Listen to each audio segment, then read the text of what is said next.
وما أرسلناك إلا رحمة للعالمين. Kemudian yang keempat, tentang berbuka Nabi SAW di dalam bulan Ramadan, 4 dari 30.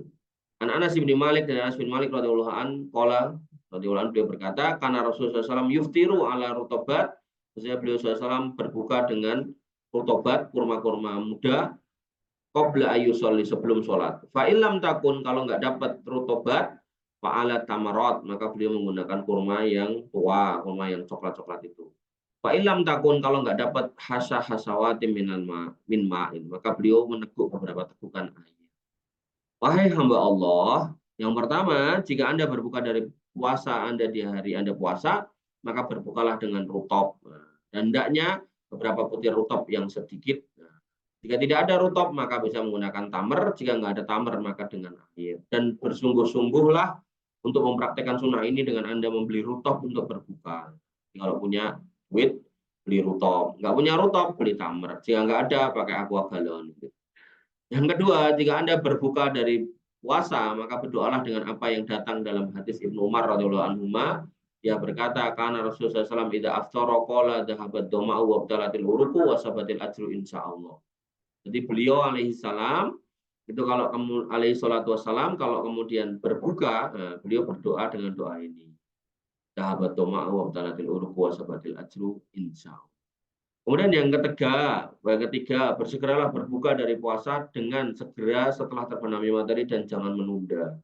Gampangnya ya kalau udah dengar adzan buka. Nah, saya lebih seneng dengar adzan ini kalau masjidnya deket-deket ya, paling ora ya adzan sing paling banter lah, atau masjid 2 itu udah terdengar.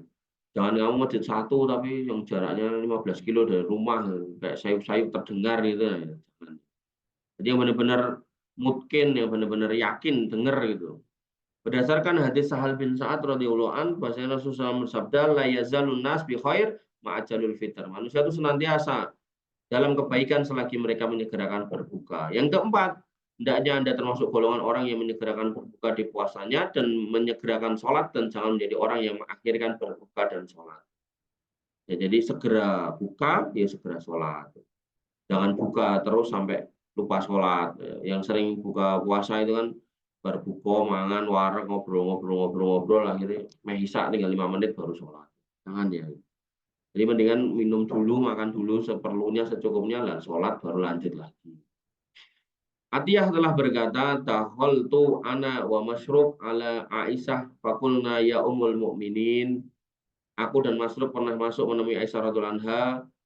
Lalu kami bertanya, wahai ibunda orang-orang beriman, gitu.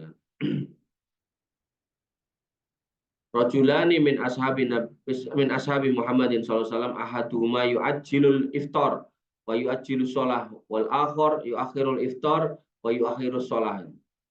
Jadi ada 2 orang laki-laki, yang satu itu menyegerakan buka dan menyegerakan sholat, yang satunya lagi mengakhirkan buka dan mengakhirkan sholat. Qalat, kemudian ditanyakan ayyuhumal ladzi yu'ajjilul iftar wa yu'ajjilus shalah. Aisyah radhiyallahu anha bertanya, kok pertanyaanmu kok aneh, yang mendahulukan buka dan mendahulukan sholat, kalau mengakhirkan buka dan sholat. Nah, yang kemudian sini dikatakan ayyuhumal ladzi yu'ajjilul iftar wa yu'ajjilus shalah gitu. Maka beliau pun bertanya, mana di antara keduanya yang menyegerakan berbuka dan menyegerakan sholat. Nah, maka dia berkata, kami menjawab, ya, maksudnya siapa orangnya gitu. Qala qulna Abdullah, yakni Abdullah bin Mas'ud. Ya. Itu adalah Abdullah, yaitu Abdullah bin Mas'ud. Qalat, maka Aisyah mengatakan, Aisyah radhiyallahu anha, kadzalika kana yasna'u Rasulullah SAW. Itulah yang kemudian dikerjakan Nabi SAW. Jadi ada orang laki-laki yang satunya segera buka dan segera sholat, satunya sholatnya ditunda, iftarnya juga ditunda belakangan, mungkin dia ngobrol dulu atau apa gitu kan. Nah, maka mana yang terbaik gitu kan? Maka Aisyah bertanya, ya yang mendahulukan buka dan menyegerakan sholat yang mana? Siapa gitu. Kemudian dijawab itulah Abdullah, yaitu Abdullah bin Mas'ud. Maka dia mengatakan itulah kebiasaan Nabi SAW. Dan hendaknya sholat maghrib dilakukan setelah Anda berbuka, karena perbuatan beliau SAW. Jadi nggak dianggap kebaikan ya, jangan nggak buka lalu sholat sik gitu. Sik, kuning kau, ini salah ya malah. Dan buka juga nggak harus banyak-banyak dulu gitu, minum dulu gitu kan bisa. Terus muadzin pokoknya mangan sih gitu kan, mangan sing akeh meneh gitu kan. Masjid lain udah komat gitu, dia mau baru adzan gitu. Nah, itu salah ya. Yang kelima, lakukanlah pemberian buka bagi orang-orang yang berpuasa jika mudah bagi Anda agar Anda mendapatkan pahala seperti orang yang berpuasa.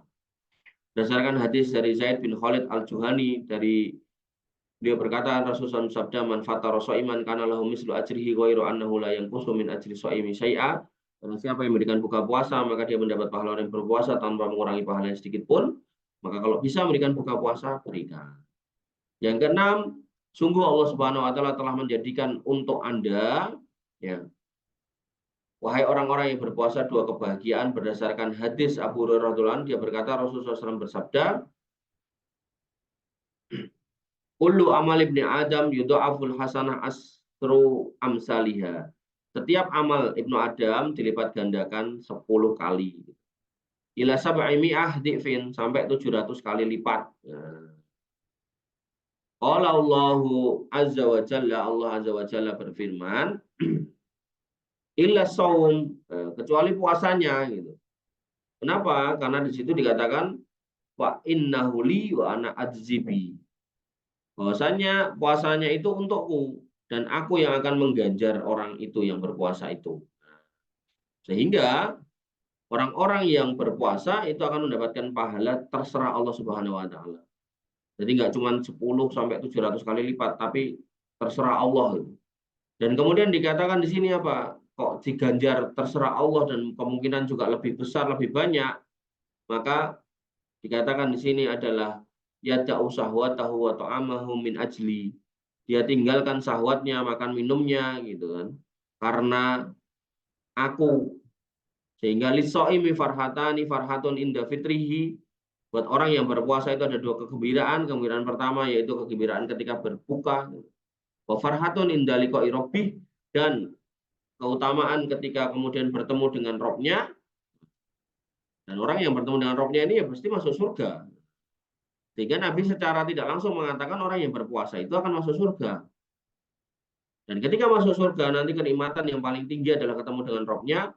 Dan dihadiahkan juga walahulu fihi, dan bahwasannya mulut orang yang berpuasa adyabu indallah akan lebih harum di sisi Allah min rihil misk, dari aroma minyak misk, minyak wangi yang paling wangi. Sehingga orang tuh kalau udah masuk surga itu nggak perlu gosok gigi karena udah dikasih mulut yang wangi. Ya kalau di dunia tetap, sehingga bahasanya di sini indallah ya, ini selalu saya ingat-ingatkan ya, indallah, jangan sampai salah paham. Nanti sebagian orang wis poso ra sikatan gitu kan terus nek ngomong banter dhewe nganti nyiprat-nyiprat, nah jangan ya. Kemudian yang ketujuh, baca basmalah saat berbuka, yang makan bismillah. Dan pujilah Allah Subhanahu wa taala setelah berbuka. Berdasarkan hadis Abu Salamah dia berkata, "Kuntu gulaman fi hajri Rasulillah SAW." Dulu saya itu seorang bocil di asuh oleh Nabi SAW. Wa kanat yadi tatisu besoh fah, dan tangan saya menjelajah kemana-mana. Jadi tangannya apa? Kelandaan. Pokoknya tangannya kayak gitulah. Pengen nyandak ya popo gitu. Faqala li Rasulullah SAW, kemudian Nabi SAW bersabda, ya ulam samillah.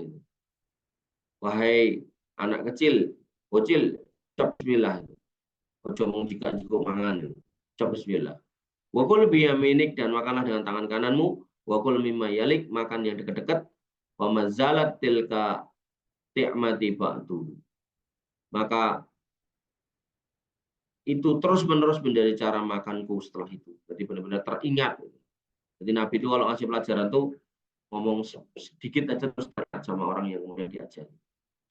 Dan berdasarkan hadis dari Anas bin Malik radhiyallahu anhu dia berkata Rasulullah bersabda, "Innallaha la yarda 'anil 'abdi ayyaqulal aklah." Sesungguhnya Allah benar-benar ridho gitu kan pada seorang hamba yang dia biasa memakan makanan gitu kan. Fayahmaduhu 'alaiha aw yasrabu as-surbah asyarbah fayahmaduhu 'alaiha. Dan dia itu makan dan minum dan memuji Allah Subhanahu wa taala. Jadi kalau tadi di awalnya suruh ucap bismillah, kalau selesai ucap alhamdulillah, dan itu Allah senang benar-benar ridho pada orang-orang yang dikasih rezeki seperti itu. Ya, kayak misal kamu diberikan apa nih, misal makanan gitu. Terus yang beli kan belum jauh tuh makanannya mau buang, mau injek-injek ya kan orangnya sebel anyel gitu. Tapi kalau kemudian kamu dikasih mau makan dengan penuh apa lahap, bahkan kamu mengucapkan terima kasih, nah ini yang nukok ini yakin itu nanti waktu yang akan datang mesti nukok kemana. Apalagi kalau kamu sambat, saya belum makan 5 hari, ya mesti dibelikan lagi. Tapi ada orang yang sambat belum makan gitu kan, tapi begitu ditukok ya tadi itu disia-siakan, dibuang-buang. Yang ke-8, jika Anda berpuasa maka perbanyaklah berdoa berdasarkan hadis Anas bin Malik radhiyallahu anhu, dia berkata Rasulullah bersabda salah ta'awat la taruddu ta'watul walid wa ta'watus shaim wa ta'watul musafir. Ada 3 orang yang kalau berdoa doanya nggak akan tertolak. Yang pertama doa orang tua. Jadi nanti kamu kalau jadi orang tua banyak-banyaklah berdoa untuk siapa ya anakmu lah. Dan berdoa yang baik-baik. Ya, jangan mendoakan yang jelek-jelek untuk anak itu. Kemudian waktu shaim. Nah, sekarang kamu jadi orang puasa, banyak-banyak berdoa. Minta apa yang perlu diminta. Watul musafir, dan doanya orang yang safar. Jadi kalau kamu pulang, misal ke Semarang, kemana yang lumayan agak jauh gitu kan. Ya, maka banyak-banyak berdoa sepanjang jalan. Apa aja wes pokoknya. Apa yang menjadi keperluanmu, apa yang menjadi kebutuhanmu, berdoalah. Jangan kemudian malas untuk berdoa.